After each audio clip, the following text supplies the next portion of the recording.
4월 18일 화요일 황장수의 뉴스 브리핑 시작하겠습니다. 어제 문재인 후보의 유세차가 오토바이하고 부딪혀서 오토바이 운전자가 사망했습니다. 또 문재인 후보의 유세차가 다른 곳에서도 하나 이 유세차에 상층 구조물이 무너지는 사고가 났고요. 안철수 후보 또한 유세차가 고가차도에 부딪혀서 이 상층 플랫폼이 날아갔습니다. 유세차는 한 500만원 안팎으로 해서 빌리고요. 거기에 이제 일하는 이 운전을 하는 분은 하루에 일당이 25만원, 20만원 정도를 받고 하고, 또 이 유세차의 500만원 안에는 또 200~300만원을 더 들여서 개조비까지도 이렇게 더 들어갑니다. 그 개조비에는 상층에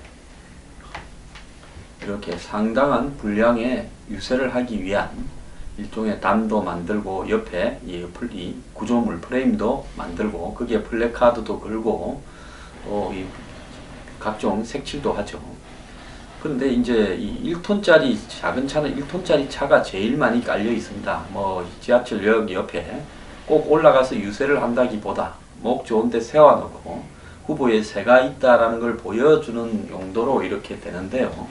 이게 불법 개조에 어떤 차는 1톤 트럭의 무게가 1톤이 더 되기도 하고, 또 이 높이가 고가차도를 지나가면 걸리도록 되어 있고, 또 길이가 유세차보다도 더 긴 길이를 가지고 있기도 합니다. 이러다 보니까 조금 소형 화물차에 잔뜩 구조물을 올려서 가다 보니까 운전하기에도 불편하고 균형도 안 맞고, 또 긴급사태 때는 대응도 되지 않아서 곳곳에서 유세 첫날 사고가 빈발했습니다. 대한민국의 선거 차량이라 하면 아무도 손을 못 대고 있는데요. 이 유세 차량이 달리는 한마디로 시한폭탄이다 라고 되어 있음에도 불구하고 선관이나 경찰이나 어느 누구도 유세차의 문제에 대해서 지적을 해오지 않았습니다. 그래서 그 유세차가 유세 첫날부터 곳곳에서 사고를 일으키고 있습니다. 선거가 모든 것이 아닙니다. 선거는 곧 잊혀질 하나의 조그만한 어떤 행사에 불과합니다. 그런데 선거에 동원되는 유세차가 그렇게 무소불위로 불법 개조되고 있는 것이 전국에 후보들 다 합치면 1000여 대 이상이 불려서 이렇게 불법 개조된 채 돌아다닐 건데, 이것을 방치할 것인가, 정말 고민이 필요합니다. 오늘 첫 닭개비 부분은 대선에 오직 국민들은 지지 후보만 보이고 나머지는 보지 않는 이런 저열한 수준으로 가서는 안 된다라는 부분을 말하고 싶습니다. 제가 어제 이 대학 입시에 대한 후보들 공약이 저따위로 되어 있어서는 안 된다. 학력고사를 3회 정도 실시하는 부분으로 바꾸고, 학생 기록부니 수시니 정시니 입학사정관이니 특기자 전형이니 그 다음에 내신이니 학생부 교과니 비교과니 이런 거 다 없애야 된다라고 이야기를 했습니다. 그런데 정작 이렇게 이야기를 하고 나면 말들은 다 잘했다면서 지금 이 시간 현재 2600명이 봤습니다. 얼마 전에 청년 1인 주거빈곤층에 이야기를 했을 때 그때도 불과 3~4천 명이 봤습니다. 자, 저는요 지금 아무도 선거판에 다 눈이 멀어서 문재인 막기 위해서 안철수한테 표 몰아야 되냐 마냐, 결국 지금 보수는 이번에 틀렸다, 이런 이야기들만 하고 자빠진 이 선거판에 정말 이 선거판에서 소외되고 열애되어가는 사람들이 있다는 문제, 그리고 그 사람들이 우리 사회의 주역인데 선거에서조차, 공약에서조차도 주역 대우를 받지 못하고 폴리페스라고 부르는 사기꾼 건달 같은 정치 교수, 학자 이런 것들이 안을 다 만들어서 후보를 현혹시킨다. 그래서 되고 나면 그 공약조차도 지키지 않는다 라는 이야기를 했습니다. 대한민국의 주거 문제 때문에 청년층과 노인층 신혼부부들이 저렇게 고생을 하고 전월세 난을 겪고 있는데 주거 문제 개혁에 대해서 목 놓아 외쳐도 보질 않습니다. 어떤 거 보느냐? 태극기 부대 뭐라고 하거나 또 더 나아가서 문재인 뭐라 하거나 안철수 뭐라 하는데 몰려다니면서 봅니다. 정말로 제가 이 뉴스 브리핑을 때려치우고 싶은 순간이 그때입니다. 저요? 뭐 많이 본다고 제가 무슨 돈을 법니까? 하지만은 저도 2년을 정말 이제 거의 2년이 다 돼갑니다. 한 달만 더 있으면 2년을 단 하루도 쉬지 않고 전번에 몸이 아파서 병원에 쓰러졌을 때 한 3일 쉬었습니다. 2015년에요. 10월달에. 그때 빼고는 단 하루도 쉬지 않고 명절 연휴나 연휴에 남이 해외 여행 갈 때 이 방송을 나름대로 사명감을 가지고 해왔습니다.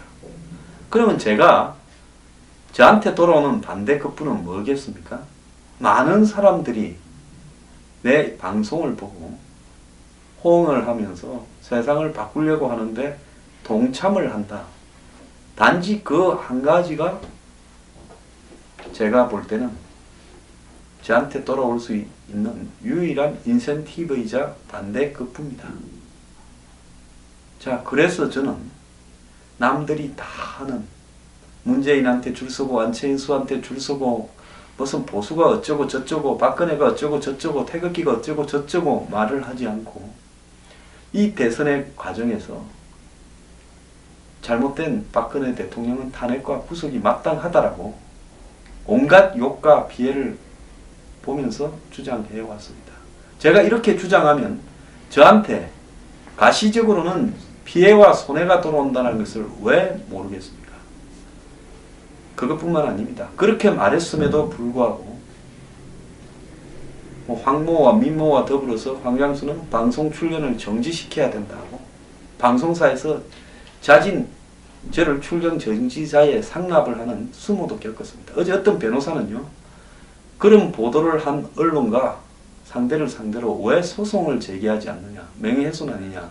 소송하라고까지 저한테 권유를 했습니다.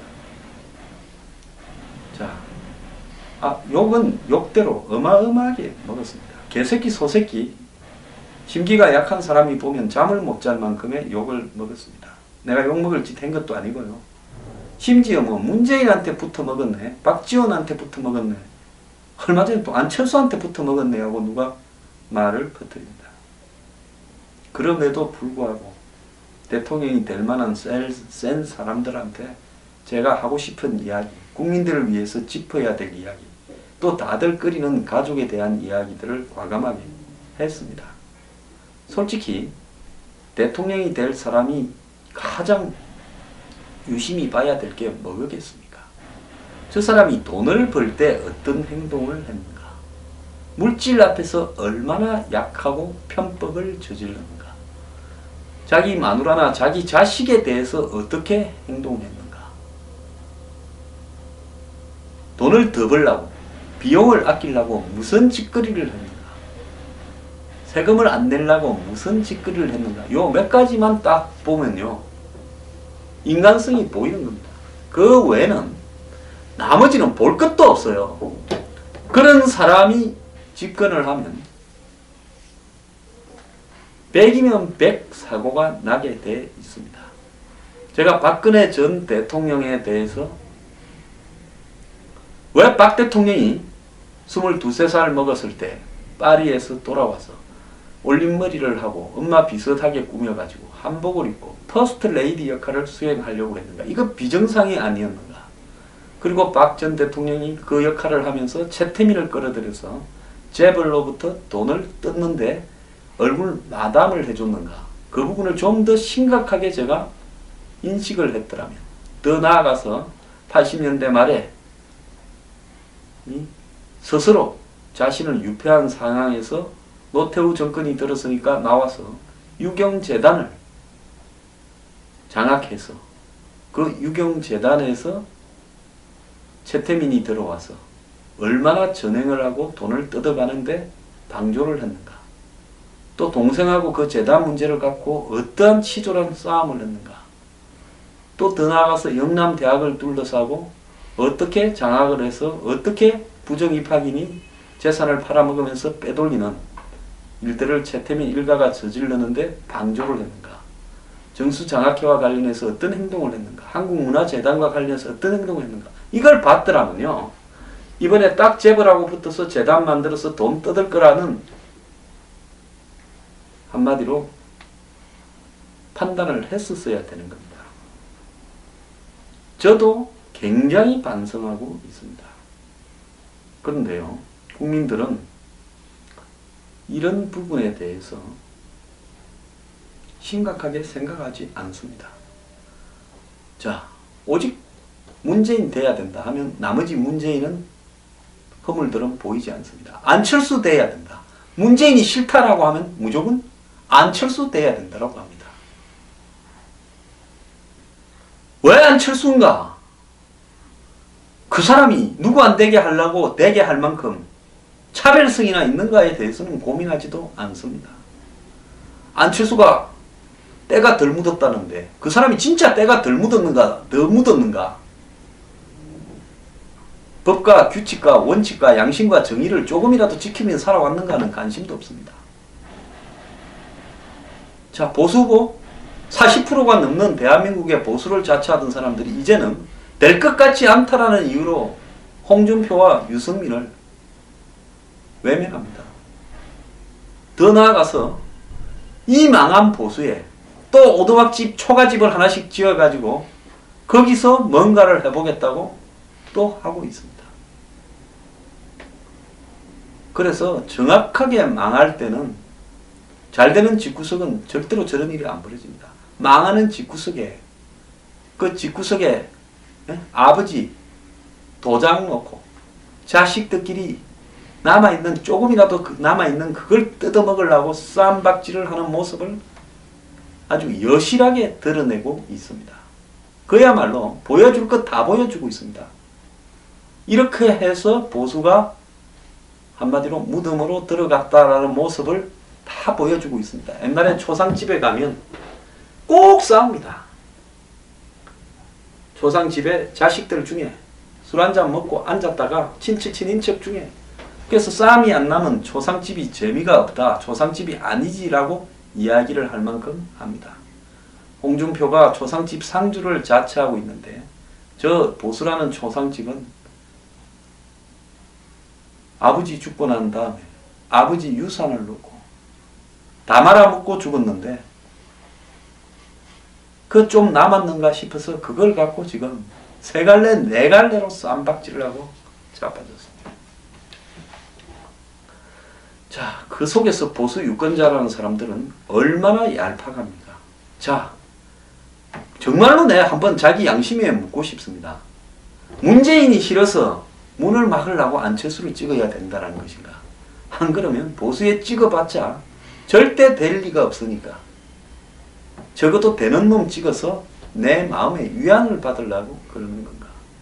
가슴에 손을 얹고 잘 한번 생각을 해보길 바랍니다. 문재인이 당선을 막기 위해서 안철수를 찍어야 된다면 적어도 문재인 당선이 되어서는 안 될 이유와 안철수를 찍어야 될 이유 사이에 인과관계가 있어야 될 거 아닙니까? 뭔가 아니 뭘 다릅니까? 자, 정치는요. 프랑스에 지금 한번 보십시오. 프랑스 대선에서 르펜의 돌풍 처음에는, 두 번째는 마크롱의 돌풍, 세 번째로는 막판에 이 장릭 멜라숑이라는 좌파당의 후보가 지금 대약진을 하고 있습니다. 선두에 크게 차이가 안 났습니다. 자, 이 프랑스의 좌파당이라는 것이 결국은 과거에 망해버린 공산당이나 좌파 계열의 정당들을 모아가지고 불과 몇 년 전에 급조했는데요. 이 정당이 전통적으로 프랑스는 우파연합과 즉 공화당이라는 공화당과 그 다음에 사회당 이 두 당이 좌우로 항상 집권을 해왔습니다. 그런데 지금 대통령도 사회당 출신입니다. 워낙 인기가 없다 보니까 대통령이 재선 출마를 포기했고 지금 사회당 여당의 후보는 8%도 안 되는 지지율로 밑에 쳐져 있습니다. 이 속에서 이 좌파당의 후보가 막판에 급약진을 하고 있는데요. 19%, 뭐 18%까지 나오고 있습니다. 지금 선두가 23 이런 정도니까 거의 추격을 다 해가고 있어요. 자, 이 좌파당이 당선 가능성이 있다고 지금도 보는 사람은 없습니다. 그래도 5명 중에 1명쯤 되는 프랑스 유권자는 이 좌파당을 지지하고 있습니다. 왜? 꼭 당선이 되지 않더라도 자신의 가치를 가지고 있는 정당을 지지하는 모습을 프랑스 유권자들은 보이고 있습니다. 그러면서 기성정당들을 다 해체해버렸습니다. 그래서 기성의 공화당과 기성의 사회당 후보가 지금 3등 안에도 들지 못하는 현상이 지금 발생을 하고 있습니다. 그 3등 자리에 좌파당이 지금 근접을 해가고 있습니다. 극우 전선이 1등, 마크롱이 만드는 정당이 2등, 그리고 좌파당이 3등. 자, 이런 모습을 보면서요. 우리가 한국 정치가 꼭 내가 누구 찍어서 당선시켜야 되겠다라고 가면서 정책이나 공약에는 무관심하고 솔직히 도둑질을 해먹었거나 한마디로 처자식을 어떻게 내가 대해왔더라도 그런 것은 문제 삼지 않습니다. 그러면서 자기가 지지하는 사람 외에는 나머지 부분은 다 눈을 감아버립니다. 내가 저 사람 찍어야 되겠다고 생각한 이유가 뭔지 모르겠지만 그 부분 외에 박근혜가 싫어서 문재인이다. 문재인이 싫어서 안철수다. 이런 식으로 정하고는 자기가 정한 사람의 문제에 대해서 뭐가 터져나와도 외면합니다. 저보고 자꾸 댓글 다는 사람이 있습니다. 2번 다시 그런 댓글 달지 말 거를 제가 정중히 부탁하고 강조하고 경고도 합니다. 저보고 다 싫다면 누구를 찍을지 어쩌란 말이냐라고 말하지 말길 바랍니다. 그 사람은 자기 표 찍는 것을 내 말 듣고 찍습니까? 정말 저한테 제가 말 한마디 하면 자신의 참정권을 저한테 제 생각에 따라서 위임할 만큼 저한테 충실하게 해오신 분입니까? 무슨 그런 말을 합니까? 찍을 놈 없으면 기권하는 것도 방법이고요. 자신의 가치 따라서 찍어야 되고 일단 대통령으로서 기본적인 가치를 가지지 못한 사람은 찍지 말아야 되는 겁니다. 선거 결과가 누가 되든요. 솔직히 이야기해 봅시다.